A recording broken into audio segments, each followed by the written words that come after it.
Salam Pancasila dan salam penegakan hukum. Sahabat Rumah Pancasila mengirimkan video dari Madiun. Ada seseorang, pemuda umur 21 tahun, berinisial MAH.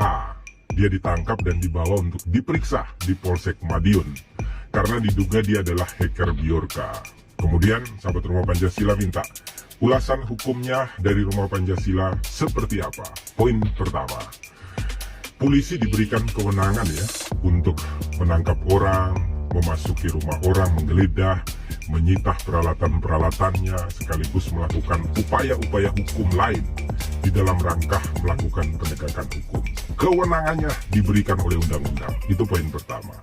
Poin yang kedua, agar kewenangan yang diberikan oleh undang-undang tersebut tidak membuat anggota-anggota kepolisian ketika melaksanakan tugasnya melakukan pelanggaran hukum, maka mereka diberikan aturan yang lengkap. Kalau datang memasuki rumah orang untuk menangkap orang, membawa orang, mereka harus membawa surat perintah yang jelas, yang harus juga ditembuskan kepada keluarganya. Dalam rangka apa? Membawa seseorang, menangkap seseorang, memasuki pekarangan rumahnya, dan lain sebagainya. Oleh karena itu, berdasarkan KUHAP sebagai hukum acara formil, dia memerintahkan agar ketika memasuki pekarangan orang, menangkap orang, Kepolisian Negara Republik Indonesia wajib untuk apa? Untuk membawa saksi dari warga setempat minimal 2 orang. Kemudian apa? Kemudian menghadirkan RT RW atau kepala dusun, lurah, dan lain sebagainya. Ini syarat yang harus dipenuhi sehingga keluarga maupun masyarakat mengerti dalam rangka apa seseorang itu ditangkap dan dibawa untuk dilakukan pemeriksaan dalam rangka melakukan penegakan hukum. Poin yang ketiga, kalau ternyata yang dilakukan oleh aparatur kepolisian ini tidak memenuhi ketentuan daripada KUHAP, apa yang dapat diterapkan terhadap oknum anggota polisi?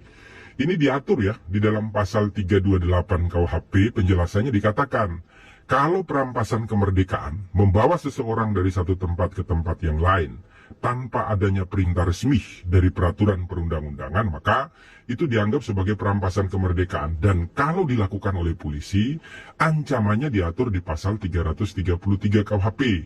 Kalau hanya membawa orang, membawanya diperiksa, kemudian ditahan, tanpa adanya surat perintah yang resmi, dan kemudian dia ternyata bukan orang yang dimaksudkan sedangkan sudah ditahan, maka anggota kepolisian yang membawanya itu diancam pidana 8 tahun penjara. Kalau yang bersangkutan mengalami luka berat, naik jadi 9 tahun. Kalau meninggal dunia, naik jadi 12 tahun.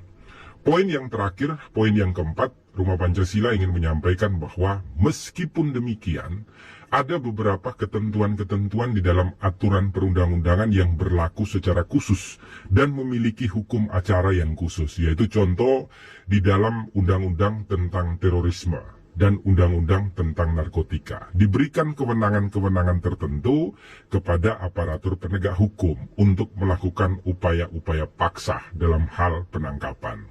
Oleh karena itu, alangkah baiknya apabila kita menunggu konfirmasi dari Kepolisian Negara Republik Indonesia, saudara MHA ini di bawah dalam rangka apa. Sehingga nanti ketika sudah terurai secara baik, barulah kita dapat memastikan apakah ada pelanggaran prosedur ataukah tidak. Yang terpenting adalah penegakan hukum yang dilakukan oleh aparatur penegak hukum adalah dalam rangka memberikan perlindungan, pengayoman kepada kita semua sebagai masyarakat Indonesia, terlebih-lebih terhadap data-data pribadi kita yang saat ini dibocorkan kemana-mana, sehingga dikhawatirkan akan digunakan oleh orang-orang yang tidak dapat dipertanggungjawabkan sehingga membawa dampak kerugian material bagi kita.